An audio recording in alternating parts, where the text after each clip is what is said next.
नमस्ते। आप सबको IHSC क्लासेस में स्वागत है। आज हम पढ़ने वाले हैं western political thinker Niccolo Machiavelli के बारे में।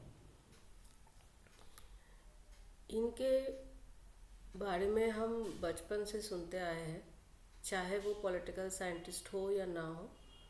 बहुत बार इनके बातें होता है। इवन कुछ हिंदी मूवीज़ में भी हम इनके बारे में सुनते हैं। जैसे इनके एक फेमस कोट है, all is fair in love and war, मतलब प्यार और युद्ध में सभी कुछ जायज़ है। आप चाहे तो मॉरल रह सकते हैं या मॉरलिटी छोड़ के आप अपने स्वार्थ को भी देख सकते हैं। मैकियावेली सभी लोगों के बहुत ही जिज्ञासा के पात्र हैं। उनके बारे में लोग अच्छा भी बोलते हैं, बुरा भी बोलते हैं। उनके बहुत ब्लाइंड फॉलोअर भी है और बहुत बड़ा क्रिटिक भी है। लेकिन अगर आप मैकियावेली को अच्छे से समझेंगे तो आप शायद समझ पाएंगे कि उन्होंने जो कहा था वो ऐसे ही नहीं कहा था कि जैसे कोई कुछ ये नहीं जान के कोई जीवन के बारे में या सब लोगों के बारे में बहुत नेगेटिव कहता है, ऐसा कोई पर्सन वो नहीं था। उन्होंने हो सकता है बहुत कड़वा सच कहा है, लेकिन जो कहा है वो बहुत ही सोच समझ के और लॉजिकल एनालिसिस के द्वारा कहा है। ऐसे ही एक एक वाणी नहीं दी है। तो उनके बारे में हम आज विस्तारित पढ़ेंगे। पहले जो उनके बारे में जानना है वो है उनके लाइफ, क्योंकि एक व्यक्ति के फिलोसॉफी को तैयार करने में एक व्यक्ति के जो दार्शनिक मतवाद होता है उसमें उनके जो पर्सनल लाइफ है वो प्लस उनके उस समय जो हिस्टोरिकल कंडीशन है वो, या फिर उनके जहाँ पे उन्होंने जन्मा है उनका ज्योग्राफी, इकोनॉमी, ये सब कुछ मैटर करता है। और अगर हम बहुत अच्छी तरीके से वो लाइफ के बारे में समझेंगे तो हम बहुत कुछ चीज़ें ऐसे ही बोल पाएंगे कि उन्होंने क्यों कहा था। और ज़्यादातर जो स्टूडेंट्स हैं वो यही बात बोलते हैं कि हमको मेमोराइज नहीं हो पाता है कि क्या क्या कोटेशन किन थिंकर्स ने दिए हैं। तो मेरा यही मानना है कि you don't need to memorise everything, understand करो। और अगर आप समझ पाएंगे कि इनका लाइफ फिलोसॉफी कैसा बना और कैसे बना और कैसा था, तो फिर आप कोई भी कोटेशन देख के, अगर आप वो कोटेशन उनके बारे में नहीं पढ़ा है तब भी आप बोल सकते हैं आंख बंद करके कि ये कोटेशन उनका ही है। तो पहले हम जानते हैं कि उनके लाइफ कैसा था। वो एक बहुत ही एफ्लुएंट फैमिली में जन्म ग्रहण किए थे, फ्लोरेंस में जो इटली में है, और बहुत अच्छे से उन्होंने शिक्षा लाभ किया। और बहुत ही कम उम्र में उन्होंने बहुत हाईएस्ट पोस्ट अटेंड किए थे। मतलब जो उम्र में उन्होंने एकदम second highest post of state पाए थे, जो नामुमकिन था उस समय। लेकिन उनके साथ बहुत सारे दुखद घटना भी हुआ। जब वो पोस्ट में थे उन्होंने डिप्लोमेटिक मिशन में बहुत सारे कंट्रीज़ में गए और उन कंट्रीज़ में क्या क्या हो रहा है इसके बारे में जाना। मतलब उनका जो स्टेट क्राफ्ट के बारे में थॉट है या एक प्रिंस के क्या करना चाहिए, कैसे करना चाहिए, उनके बारे में थॉट है, वो सिर्फ अपने एरिया के जो प्रिंस है वो देख के नहीं तैयार हुआ। उन्होंने बहुत सारे कंट्रीज़ में गए और वहाँ पे राज्य कैसे चल रहा है, कैसे चला रहे हैं वो देखा, और फिर उनका वो थॉट बना। और वो सिर्फ पॉलिटिक्स पढ़े थे वही नहीं, उन्होंने हिस्ट्री भी पढ़ा था, उन्होंने लैटिन प्रोज भी पढ़ा था, उन्होंने क्लासिकल लिटरेचर भी पढ़ा था। और उनका जो पॉलिटिकल डिप्लोमेटिक लाइफ है, मतलब एज ए ब्यूरोक्रेट उनका जो लाइफ है वो भी उनको बहुत सारे शिक्षाएं दिए। लेकिन उन्होंने actually prisoner of for a conspiracy हो गए, क्योंकि मेडिची फैमिली जब वो बहुत कम उम्र के थे तो ही उनके पापा भी मेडिची फैमिली के द्वारा प्रताड़ित है। उनके जो कोट है, कोटेशंस है, उसमें भी एक कोटेशन को मैं जब पढ़ाऊँगी तो ये डिटेल्स में बताऊँगी क्यों वो कोटेशन बना। तो खैर बात ये है कि उन जो मेडिची फैमिली है वो उनको पसंद नहीं करते थे। जो मेडिची फैमिली जब पावर से गया तो वो तब मैकियावेली पावर में आए और उनको अच्छा अच्छा पोस्ट मिला। लेकिन मेडिची फैमिली जब पावर में वापस आ गए तो उनको उस पोस्ट से हटाया ही नहीं गया, सिर्फ उनको ये कहा गया कि वो कॉन्स्पिरेटर थे। तो उनको बहुत टॉर्चर किया गया, ऐसे भी टॉर्चर किया गया कि हाथ बांध के उसको टांग के रखा गया बहुत दिन तक, और ऐसे करके उनसे बहुत सारे बात उगालने की कोशिश किया गया, लेकिन उन्होंने कुछ भी नहीं बोला। और ये लास्ट तक प्रूफ नहीं हुआ कि वो कॉन्स्पिरेसी किए थे, तो उनको छोड़ दिया गया। लेकिन उन्होंने अपना नाम, अपना ख्याति, अपना फेम, अपना पैसा सब कुछ गंवा दिया। और वो खुद लिखे थे कि मैं अब पॉवर्टी को या फिर डेथ को डरता नहीं हूँ, क्योंकि मैं हर दिन मर रहा हूँ गरीब अवस्था में। तो मतलब आप समझ सकते हैं कि उनका जो लास्ट समय है वो कितना ख़राब गया होगा, क्योंकि 1% जो नेम और फेम और मनी उसके सबसे हाई स्टेज में थे स्टेट में, वो एकदम ज़ीरो हो गए, वो एकदम नीचे आ गए समाज के स्टेटा में। तो इसीलिए उनके जो कोटेशंस है वो काफ़ी हद तक बहुत क्रूड है, बहुत रियल पॉलिटिक्स के बारे में है।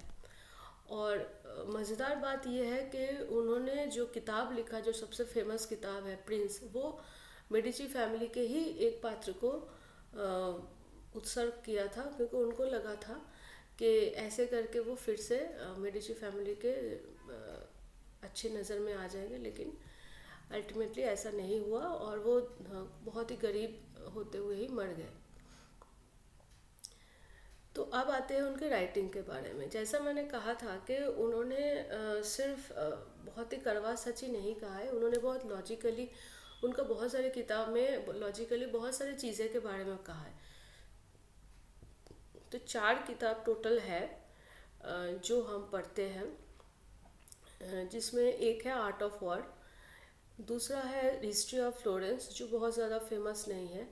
जो सबसे ज़्यादा फेमस 2 किताबें हैं, एक है द डिस्कोर्स जिसमें वो रिपब्लिकनिज्म के बारे में बता रहे हैं। तो प्रिंस में वो राजा के बारे में बता रहे हैं, लेकिन वो डिस्कोर्स में रिपब्लिकनिज्म के बारे में बता रहे हैं, मतलब रिपब्लिक कंट्री जहाँ पे हेरिटेरी कोई रूलर नहीं बनता है, जो मोनार्की के ऑपोजिट है, और वहाँ पे जो व्यक्ति सबसे ज़्यादा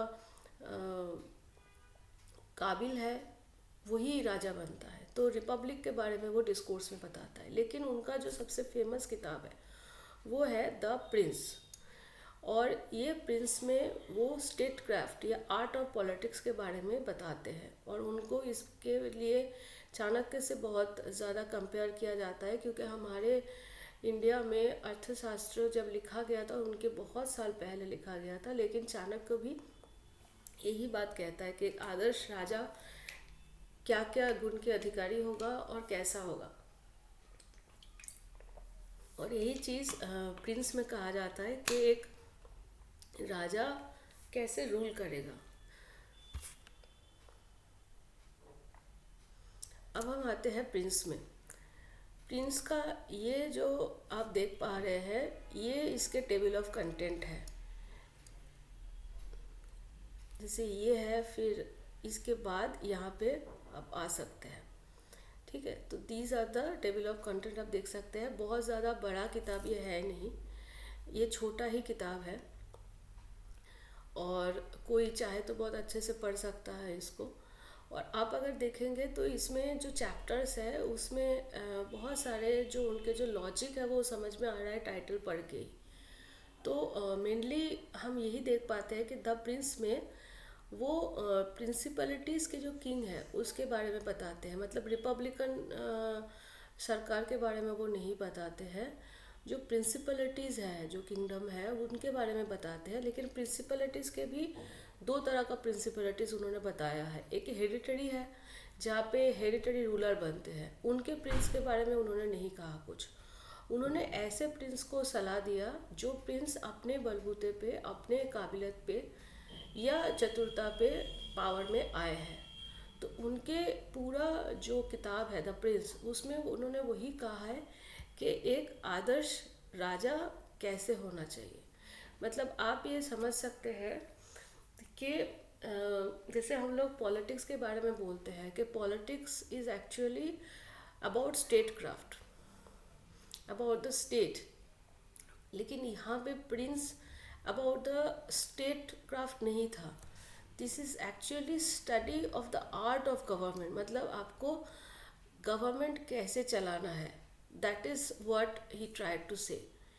this is not theory of the state, मतलब एक स्टेट कैसे चलेगा वो नहीं, एक गवर्नमेंट कैसे चलेगा वो। इसको अगर हम एग्जाम्पल से बताएं तो मानिए फॉर एग्जाम्पल इंडिया जैसे चलता कैसे है, अगर हम बताएं तो इंडिया का एक आइडियोलॉजी है। तो ये इंडिया को आइडिया नहीं दे रहा। इंडिया तो वैसे अभी अगर देखें तो वो डेमोक्रेसी है, इट्स नॉट ए मोनार्की या प्रिंसिपलिटीज़। लेकिन अगर इंडिया के हम मोनार्की के बारे में अगर बताएं या प्रिंसिपलिटीज़ के बारे में बताएं तो वो बोल रहे हैं कि इंडिया कैसे चलेगा वो नहीं बता रहे। वो इंडिया के राजा इंडिया को अपने कब्जे में कैसे रख के, अपने प्रजा को अपने अंदर कैसे रख के इंडिया को चलाएगा वही बता रहे हैं। सो दैट इज़ अबाउट प्रिंस। दूसरी है कि ये एकेडमिक ट्रिटाइज नहीं है या फिर वैल्यू ओरिएंटेड पॉलिटिकल फिलोसफी नहीं है। मतलब जैसे आप दूसरे पॉलिटिकल थिंकर्स को पढ़ेंगे तो वो मॉरल आइडियाज़ बहुत ज़्यादा बोलते हैं कि एक राष्ट्र जब चलता है तो उसके चलाने के लिए उसके इंसान को देखना चाहिए कि उनके जो पीपल है, मतलब राष्ट्र के जो चार मेन इंग्रेडिएंट है उसमें एक इम्पॉर्टेंट इंग्रेडिएंट है पीपल। तो ज़्यादातर वेस्टर्न पॉलिटिकल थिंकर यही कहते हैं कि राष्ट्र को चलाने के लिए उनके पीपल को हैप्पी रखना और कॉमन वेल्थ, कॉमन गुड के बारे में सोचना ये चाहिए। वो ऐसा नहीं बोल रहा।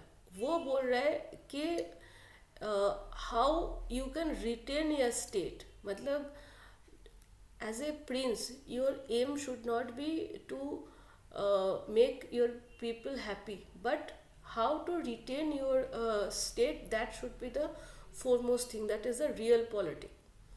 तो वो मॉरलिटी या एथिक्स या रिलीजियन के बारे में नहीं है, ये है प्रैग्मेटिज्म के बारे में। मतलब एकदम जो हम बोल सकते हैं गूढ़ सत्य या असली सत्य। मतलब फॉर एग्जांपल देखिए कि जब एक कोई भी इलेक्शन के पहले कोई भी कैंडिडेट जब आपसे वोट मांगने आते हैं तो आपको वो बहुत बड़े बड़े बातें बोलता है, जैसे मैं देश को भला करने के लिए जीतना चाहता हूँ, आप सबका भला करने के लिए जीतना चाहता हूँ।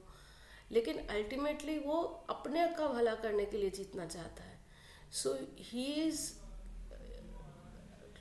standing in the election not for people but for himself, that is the real truth according to Machiavelli। और वही बात वो बोल रहे हैं कि एक राजा को मॉरलिटी या एकेडमिक ओरिएंटेड या वैल्यू ओरिएंटेड फिलोसफी या स्टेट के बारे में नहीं सोचना है। उसको सोचना है कि राज्य कैसे वो चलाएगा। उसको सोचना है कि प्रैग्मेटिज्म, मतलब सबसे ज़्यादा प्रैग्मेटिक उस समय के लिए क्या है, और उसी थ्योरी पे वो चलेगा। तो अगर हम उसको एक सेंटेंस में बोले तो सेंटिमेंट का कोई मूल्य नहीं है अकॉर्डिंग टू मैकियावेली। मतलब आप जस्टिस, इनजस्टिस, गुड और बैड, राइट और रॉन्ग, मर्सी और क्रुएल्टी, ऑनर और डिसऑनर, ये सब नहीं सोचेंगे। या फिर आप ये नहीं सोचेंगे कि स्टेट के लोगों को कैसे भला किया जाए। आपका सिर्फ जो मोटिव रहेगा वो है love for the state. Love for the state means love for the control of the state, मतलब स्टेट का आप कंट्रोल करेंगे। That should be your foremost aim of retaining your princehood, ठीक है। और उसके लिए वो आप अपने सोल को भी बेच सकते हैं। मतलब आप आत्मा के बारे में नहीं सुने। जैसे हम बोलते हैं ना कि विवेक या आत्मा, उनके बारे में सुनो और जो तुम्हारे आत्मा बोलता है वही करो। तो मेकियावेली कह रहे हैं कि नहीं, तुम चाहे तो तुम्हारे आत्मा को भी ना सुनो, जो सही है वो ना करो, मार्सी मत दिखाओ, हमेशा do what is important to retain your control over the state. That is the main purpose of a prince. तो वो वर्चू क्या है, अब यहाँ पे देखिए ये जो वर्चू वर्ड है, ये थोड़ा सा अच्छे से स्पेलिंग को देखिए। नॉर्मली जो वेस्टर्न पॉलिटिकल थिंकर्स बात करते हैं वह वर्चू VIRTUE, लेकिन जो जिसका मतलब होता है मॉरल, कैरेक्टर वगैरह वगैरह, लेकिन ये जो है ये वर्टू VIRTU, जिसका मतलब होता है कैरेक्टरिस्टिक्स। तो मतलब according to Machiavelli what are the characteristics of his prince, वो कैसा सोचेगा। तो पहला वो कह रहा है कि वो एक लायन की तरह करेजियस होगा। इसके लिए वो एक एग्जांपल देता है कि मानिए हम लायन के लिए एक ट्रैप क्रिएट किए हैं, ठीक है, उसको पकड़ने के लिए। तो अगर वो ट्रैप में एक बार लायन आ जाए तो फिर उस ट्रैप से वो निकल नहीं पाएगा, राइट।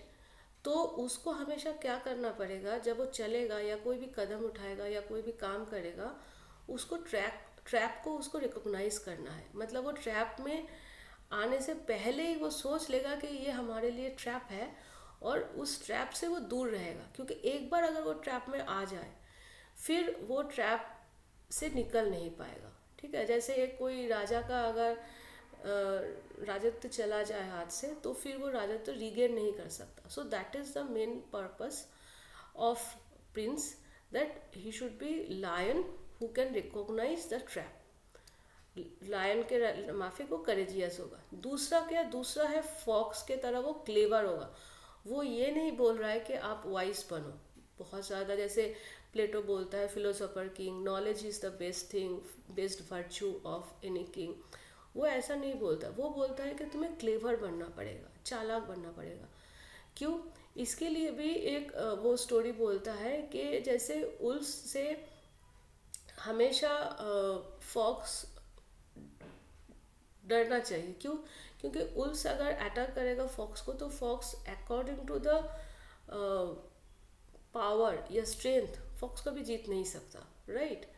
तो अगर एक बार उल्फ होके उनको पूरा पावर से, पूरा स्ट्रेंथ से अटैक करे, तो फॉक्स विल डाई। तो उसको हमेशा उल्फ को फ्राइटेंड करना पड़ेगा, उनको डरा के रखना पड़ेगा, ताकि उल्फ सोचे कि फॉक्स बहुत ज़्यादा पावरफुल है और उसे वो अटैक ना करे। तो उसको ऐसे क्लेवरली, मतलब मानिए कोई राजा है बहुत छोटा, जिसके पास राजत्व है, और वो अगर बहुत डर के रहेगा, वो हमेशा अगर शो ऑफ करेगा कि मेरे पास पावर नहीं है, तो आजू बाजू के जो बड़े राजत्व है, जो बड़े किंगडम है, वो उनको अटैक करके हमेशा हड़पने की कोशिश करेगा, राइट। और ऐसे अगर युद्ध होगा तो कभी भी वो छोटा राजा जीत नहीं सकता। लेकिन उसको हमेशा ऐसे शो ऑफ करना पड़ेगा कि वो छोटा तो है साइज में, लेकिन उनके जो पावर है वो बहुत ज़्यादा, उनके पास एटम बम टाइप का ऐसा कुछ पावर है जिनसे वो आराम से उस बड़े राजा को हरा सकता है, ठीक है। क्योंकि उसके पास वो ताकत है जो एक बड़ा किंगडम को हराने का पावर रखता है। तो ऐसा क्लेवर होना पड़ेगा। तो that's why fox is clever not wise, कि फॉक्स अपने को शो ऑफ कर रहा है क्लेवरली, ताकि वो उल्फ को हमेशा डरा के रख सके, ठीक है। और अब आते हैं वो 5 पॉइंट पे जो अकॉर्डिंग टू मेकियावेली प्रिंस के वर्च्यू होगा, कैरेक्टरिस्टिक होगा।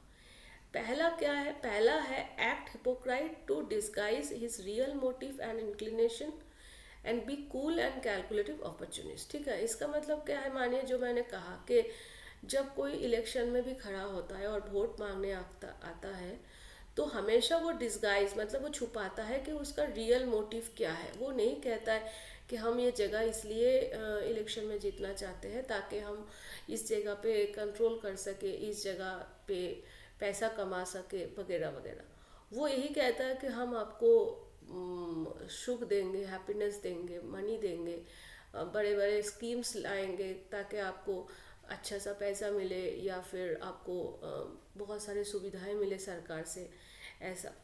तो ऐसे हिपोक्रेट बनना पड़ेगा। मतलब जो हिपोक्रेट का मतलब होता है कि जो आप बोलते हो वो करते नहीं हो।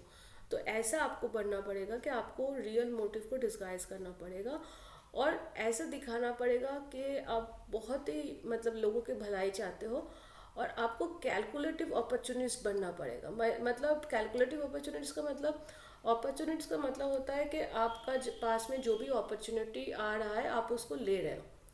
कैलकुलेटिव का मतलब क्या है कि आप सारे अपॉर्चुनिटी नहीं ले रहे हो, आप सिर्फ वही अपॉर्चुनिटी ले रहे हो जो आपके लिए सबसे सही हो। फॉर एग्जांपल जब आप 12th पास करते हैं तो आपके पास बहुत सारे सब्जेक्ट्स के ऑप्शन रहते हैं, राइट। तो आप मानिए बहुत अच्छा स्कोर किए हैं 12th में, ठीक है, साइंस में, तो आपके पास आप इंजीनियर भी बन सकते हैं, आप डॉक्टर भी बन सकते हैं, आप चाहे तो साइंटिस्ट भी बन सकते हैं, बहुत सारे अपॉर्चुनिटी रहता है। तो आप उस समय कैलकुलेशन करते हैं कि आप कौन सा स्ट्रीम लेंगे तो आपको सबसे ज़्यादा सुविधा होगा सभी चीज़ों में, और आप वही स्ट्रीम लेते हैं। तो राजा को भी, जैसे राजा के पास बहुत सारा अपॉर्चुनिटी आता है अपना राज्य विस्तार करने का या लोगों की भलाई करने का या अपना पैसा बढ़ाने का, कुछ भी, लेकिन वो वही अपॉर्चुनिटी लेगा कैलकुलेशन करके जो उसको उस समय के लिए सबसे ज़्यादा लाभवान होगा या लाभदायी होगा, ठीक है। फिर सेकंड क्या है, सेकंड है कि free from emotional disturbances but ready and capable of taking advantage of the emotion of others, ठीक है। मतलब खुद इमोशनल डिस्टर्बेंस का शिकार नहीं होगा लेकिन दूसरे का इमोशन यूज़ करेगा, ठीक है।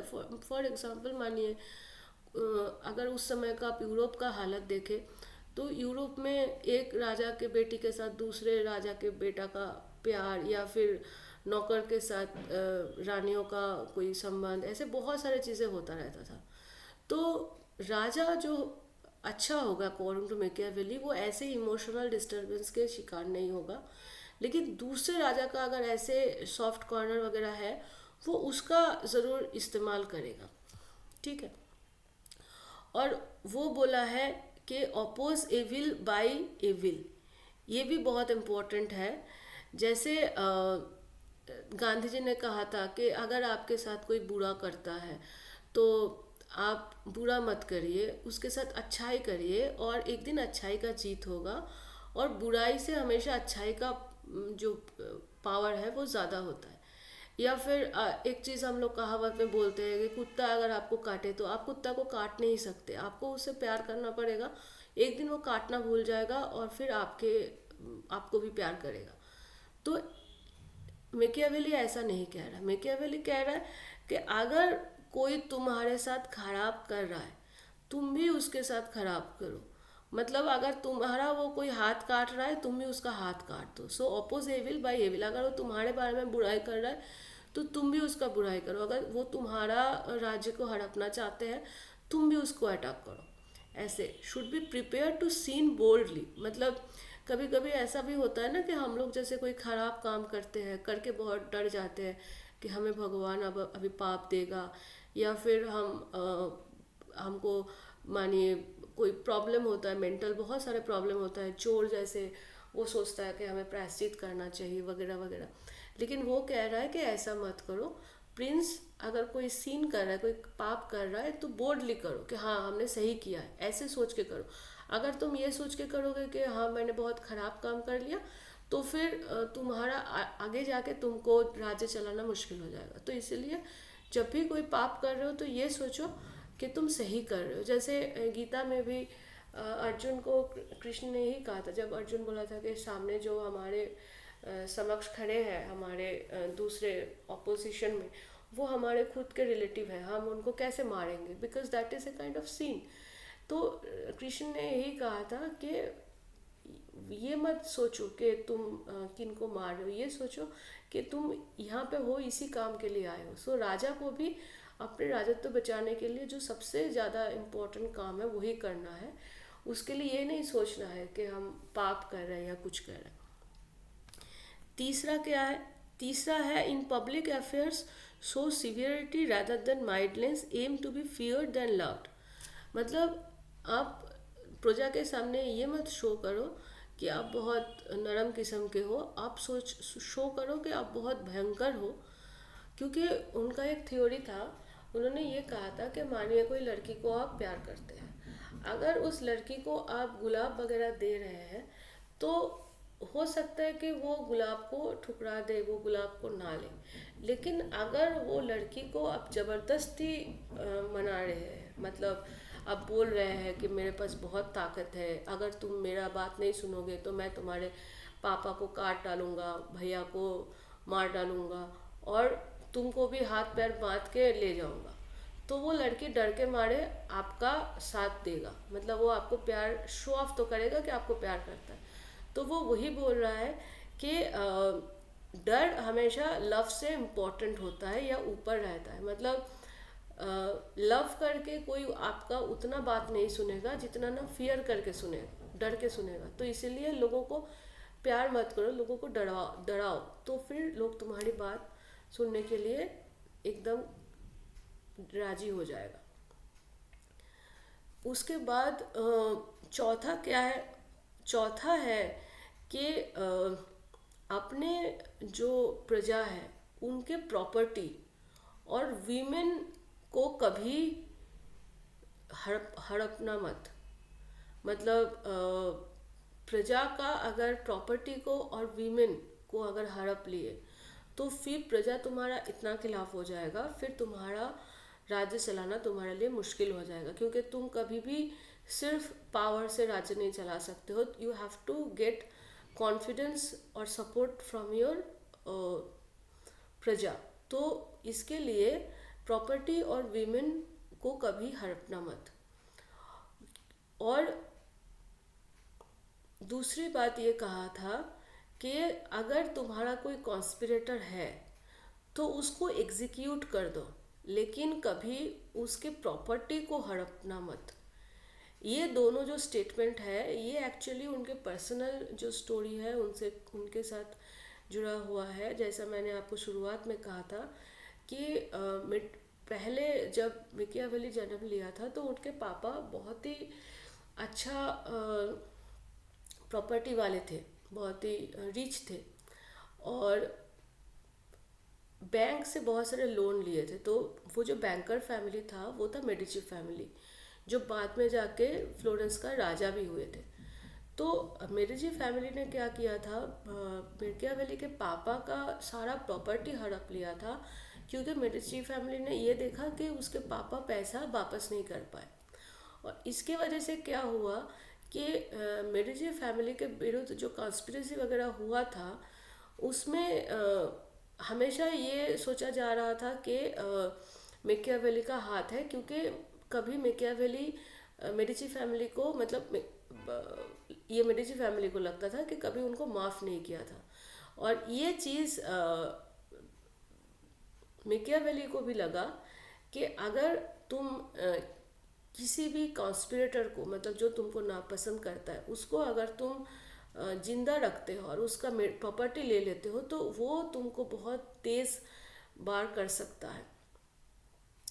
और इसके लिए एक और कोटेशन है कि तुम्हारा जो एनिमी है उसको ऐसे गिराओ कि वो फाल्टा बार ना कर सके। मतलब ये दोनों कोटेशन ही लगभग सेम है कि तुम अपने कॉन्स्पिरेटर को मार दो और अपने एनिमी को भी ऐसे मारो कि वो वापस तुमको वार ना कर सके। अगर तुम प्रॉपर्टी हड़प लेते हो लेकिन वो एनिमी के पास बहुत इंटेलेक्ट है तो वो फिर से प्रॉपर्टी बना लेगा और तुम्हारे विरुद्ध कॉन्स्पिरेसी कंटिन्यू रखेगा और वो ताकतवर ज़्यादा हो जाएगा, क्योंकि उसका विल पावर बढ़ जाएगा तुमको गिराने का। तो इसीलिए वो बार बार ये कह रहा है कि प्रॉपर्टी के साथ खिलवाड़ मत करो, क्योंकि प्रॉपर्टी अगर चला जाए। और ये इसका भी एक और कोट है कि मिकियावेली ने कहा था कि कोई आदमी ये भूल सकता है कि उसके पापा मर गया है, लेकिन ये नहीं भूल सकता कि उसके प्रॉपर्टी खो गया है। प्रॉपर्टी खोने का दर्द पापा खोने का दर्द से ज़्यादा होता है। तो इसलिए हमेशा उनका प्रॉपर्टी के ऊपर प्रिंस को बहुत सारे उन्होंने सलाह दिया कि प्रॉपर्टी को लेकर कभी उनको खिलवाड़ नहीं करना चाहिए। जो फिफ्थ पॉइंट है वो है कि हर नेबर को तुम इनिमी ही सोचो। जैसे फॉर एग्जांपल इंडिया के बारे में अगर हम सोचें तो इंडिया जैसे अभी नेबरहुड ऑनली पॉलिसी कर रहा है, उसमें हम नेबर्स को बोल रहे हैं कि सब चीज़ों में प्रायोरिटी देंगे, उनसे हम अच्छा संबंध बना के रखेंगे। या फिर हम सार्क में भी हमेशा बिग ब्रदरली एटीट्यूड करते हैं, जिसको नेगेटिव भी माना जाता है लेकिन पॉजिटिव वे पे भी देखा जाता है कि इंडिया हमेशा हेल्प करने की कोशिश करता है अपने एनिमीज़ को, या फिर अपने नॉट एनिमीज़ को बट अपने नेबर्स को। लेकिन प्रिंस में मैकियावेली ने कहा है एक प्रिंस हमेशा नेबर को एनिमी की तरह देखेगा और उसको हमेशा गार्ड में रखेगा, क्योंकि कभी कभी भी एनिमी क्या, नेबर क्या होता है आपके सबसे पास होता है, तो वो अगर अटैक करे तो वो अटैक बहुत ही खतरनाक हो सकता है। तो इसीलिए उनको हमेशा गार्ड में रखना चाहिए और एनिमी के अटैक करने से पहले ही खुद अटैक कर दो। मतलब अगर तुम्हें कभी भी लगे कि एनिमी तुम्हें अटैक करने वाले हैं तो उसको पहले अटैक कर दो। जैसे आपने रशिया यूक्रेन का वॉर देखा होगा कि रशिया जब यूक्रेन के बॉर्डर पे अपना सेना बढ़ा रहा था तो बार बार यूक्रेन पूछ रहा था, अमेरिका पूछ रहे थे कि आप सेना क्यों बढ़ा रहे हो। तो तब रशिया बोल रहा था ये तो रेगुलर एक्सरसाइज है, आर्मी एक्सरसाइज है, इसको उतना ध्यान मत दो। लेकिन अल्टीमेटली क्या हुआ कि सब आर्मी को एकत्रित करके रशिया ने यूक्रेन को अटैक कर दिया और यूक्रेन ये सोच ही नहीं पाया था कि उसको ऐसे आसान अचानक से रशिया अटैक कर देगा। तो इसीलिए अगर यूक्रेन उस समय ये बात समझा होता कि उसको हर एक नेबर को एनिमी की तरह देखना है और गार्ड में रखना है और नेबर को अटैक करने से पहले खुद ही नेबर पे अटैक किया जाए, तो शायद आज यूक्रेन रशिया का वॉर कुछ अलग तरीके का होता। जो अभी हम पैलेस्टाइन और गाज़ा में जो हो रहा है, हमास और इसराइल के विरुद्ध युद्ध, इसराइल के साथ युद्ध, उसमें भी देख सकते हैं। तो इनके जो जितने लॉजिक है या जितने एडवाइस है या फिर हम बोले प्रिंस के वर्चूज़ हैं, वो आज भी जो जो केसेस है उसमें उतना ही इम्पोर्टेंट है या उतना ही एप्लीकेबल है जितना उस समय था। इसीलिए हम लीगेसी में देख सकते हैं कि उनके एडमायर्स भी बहुत सारे हैं और क्रिटिक भी बहुत है। जैसे क्रिटिक में अगर हम देखें तो लियो स्टेटस ये कहते हैं कि ये टीचर ऑफ एविल है, मतलब ये हमेशा ख़राब चीज़ें सोच लोगों को बोलता है। जैसे अगर आप हमेशा सोचेंगे कि लोगों को डरा के रखना चाहिए, आपको क्लेवर बनना चाहिए, आपको लोगों को मार देना चाहिए, एनिमी को अटैक कर देना चाहिए, आप मार्सी नहीं दिखाएंगे, कोई इमोशन लेस एक मैकेनिकल किंग होंगे, तो वो एविल के अलावा क्या है। उस समय के अगर आप यूरोप में देखें तो बहुत ज़्यादा रिलीजियस इम्पैक्ट था। हमेशा राजा को एक वर्चुअस किंग होने के बाद कहा जाता था, फिलोसोफर किंग होने की बात कहा जाता था, लेकिन वो ऐसा नहीं कह रहे। तो इसीलिए लियो स्ट्रॉस कहते हैं कि वो एविल सिखाता है। विलियम शेक्सपियर ने हेनरी सिक्स जो उनके ड्रामा है, उन्होंने कहा है कि जो उनके जो ड्रामा के जो विलेन है मैकियावेली, तो उनसे भी ज़्यादा है, ये हाल है। और उस समय जो इंडेक्स ऑफ फॉरबिडन बुक्स था उसमें मैकियावेली के सारे काम को फॉरबिडन कहा गया था, क्योंकि जो रिलीजियस जो लोग थे वो मैकियावेली को बहुत ख़राब तरीके से देखते थे, क्योंकि वो राजा को हमेशा बहुत ग्रीडी नेचर के और ऐसे पावर मॉन्गर जैसे बोलते हैं। तो इसीलिए मैकियावेली के किताबों को फॉरबिडन कर दिया गया था कि कोई ना पढ़ सके। लेकिन उनके एडमायर की कमी भी नहीं है। आप देख सकते हैं कि मैकियावेली को फादर ऑफ पॉलिटिकल रियलिज्म बोला जाता है। अब रियलिज्म क्या है? रियलिज्म का मतलब है जब आप नेशनल इंटरेस्ट को प्रायोरिटी देते हैं। आइडियलिज्म में हम कोऑपरेशन या डायलॉग को प्रायोरिटी देते हैं, लेकिन रियलिज्म में हम नेशनल इंटरेस्ट को प्रायोरिटी देते हैं। और यहाँ पे भी मैकियावेली क्या बोल रहा है कि आपको हमेशा एक स्टेट को कैसे कंट्रोल में रखना है वो सोचना है।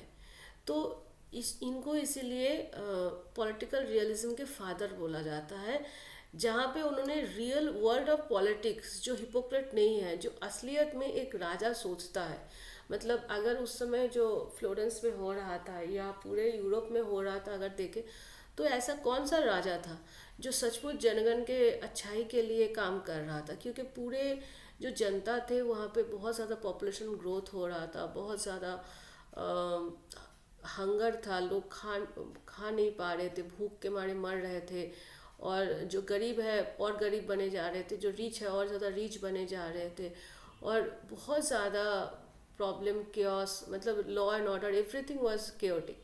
तो इसलिए उस समय एक राजा जो था वो सिर्फ और सिर्फ पावर के लिए ही काम करता था, अपने खुद के इंटरेस्ट के लिए भी काम करता था, और वही चीज़ उन्होंने कहा है। लेस्की जैसे कहा है कि उनका जो एंटायर रेनेसा है, जो यूरोप में जो रेनेसा आया था, मतलब नव जागरण आया था, वो मिकियावेली के राइटिंग के थ्रू ही आया था। उनका जो टाइमिंग अगर आप देखें तो उसके थ्रू ही आया था, और उन्होंने पॉलिटिकल कंपल्शन को ज़्यादा इम्पोर्टेंस दिया था, जो रिलीजियस प्रीसेप्ट था उनके जगह, जो बहुत इम्पोर्टेंट है। मतलब अगर आप ये सोचेंगे कि वर्चू के लिए आप काम कर रहे हैं, भले अच्छे अच्छे मॉरल आइडियाज़ के लिए काम कर रहे हैं, फिर आपको राज्य चलाना बहुत मुश्किल हो जाएगा। तो इसलिए उन्होंने पॉलिटिकल इम्पोर्टेंस जो है, मतलब एक पॉलिटिक्स का जो इम्पोर्टेंस है, वो उनको ज़्यादा इम्पोर्टेंस, ज़्यादा महत्व दिया था। और अगर आप देखें तो बहुत सारे जो पॉलिटिकल थिंकर हैं वो उनसे इन्फ्लुएंस्ड है, जैसे रूशो, हैरिंगटन, और हना आर्डेंट, और जो ऑटो वन बिस्मार्क, जो बहुत फेमस जर्मन चांसलर थे, वो भी उनके किताब को सर के नीचे रख के सोते थे, इतना उनको मानते थे। और फ्रांसिस बेकन, बेनेडिक्ट पिजोंजा एंड बोटेरो, ये सब उनसे प्रभावित थे। लास्ट में हम ये बोल सकते हैं कि डनिंग ने ये कहा है, अगर हम सब कुछ भूल भी जाए, क्रिटिसिज्म और एडमिरेशन भूल भी जाए, so what is the actual impact of Machiavelli, तो हम ये बोल सकते हैं कि रिलीजियन के जो वैसलेज है, जो कंट्रोल है, उनके हाथ से उन्होंने पॉलिटिक्स को मुक्त किया था, और इसी तरह वो मॉडर्न एज का शुरुआत किया था। That is the importance of Machiavelli, कि वो बॉर्डर लाइन थे, वो ब्रिज थे, जो मिडिल एज से मॉडर्न एज में पॉलिटिक्स को ले गया था, through vassalage of religion, by reading politics of the vassalage of religion. Okay,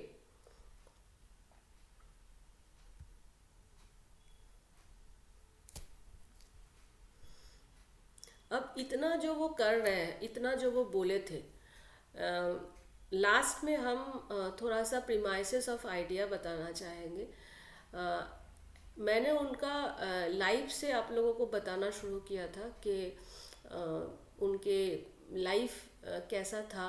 वो आप अगर आप अच्छे से समझेंगे तो ये समझ पाएंगे कि कोई भी कोटेशन देख के कि ये मैकियावेली का है कि नहीं।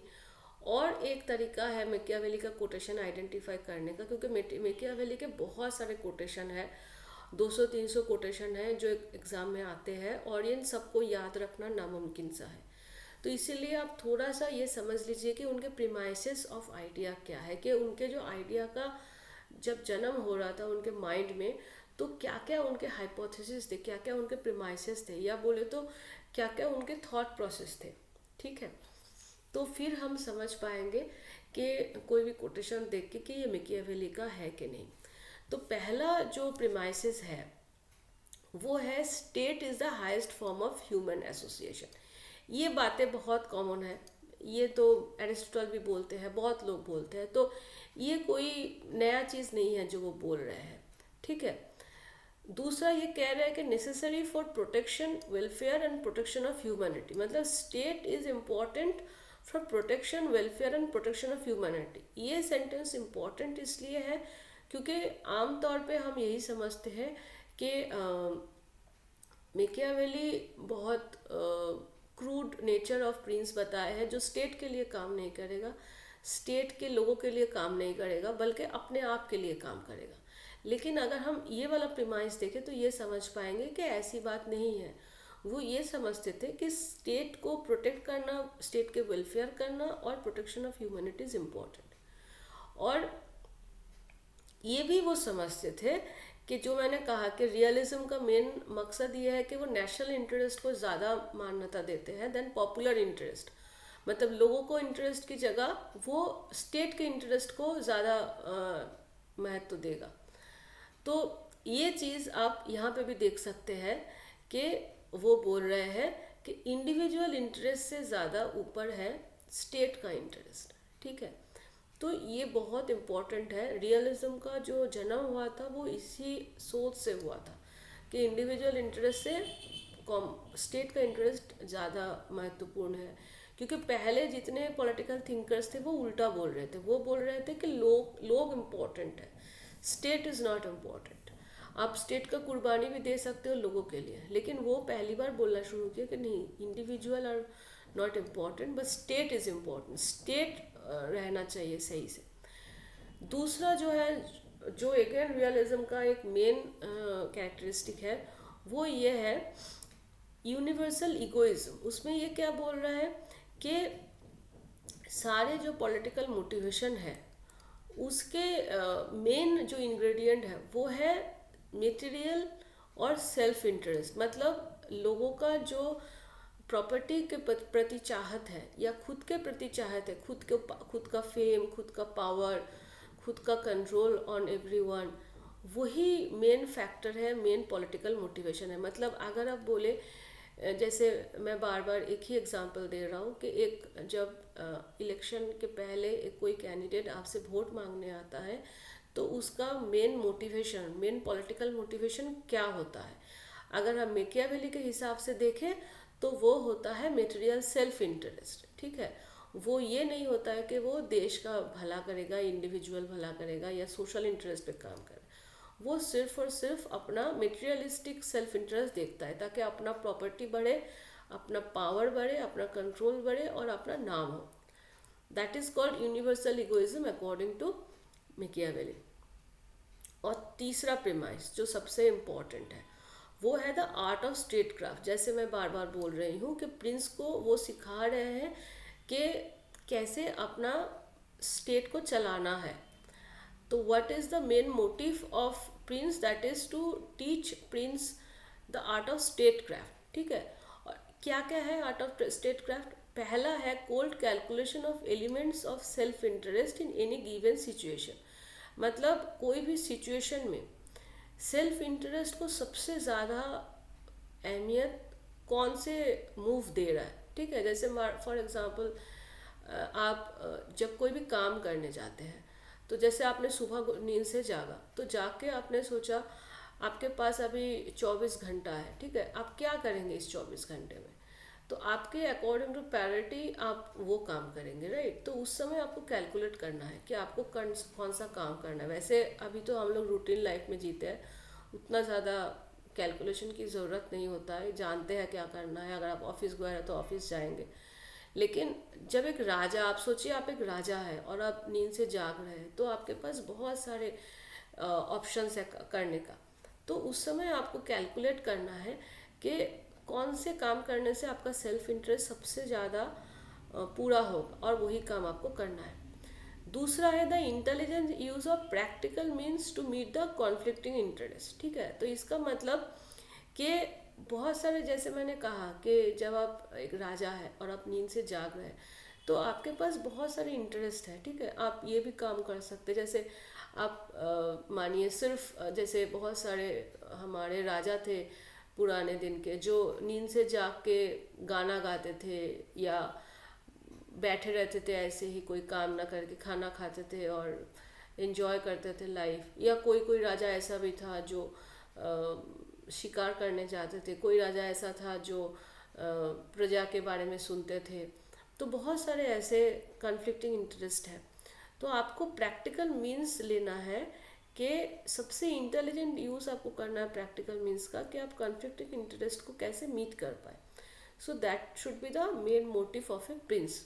So these are the premises of the idea of Machiavelli, and when you are reading it, you should understand that. So thank you, and I am ending my video here only.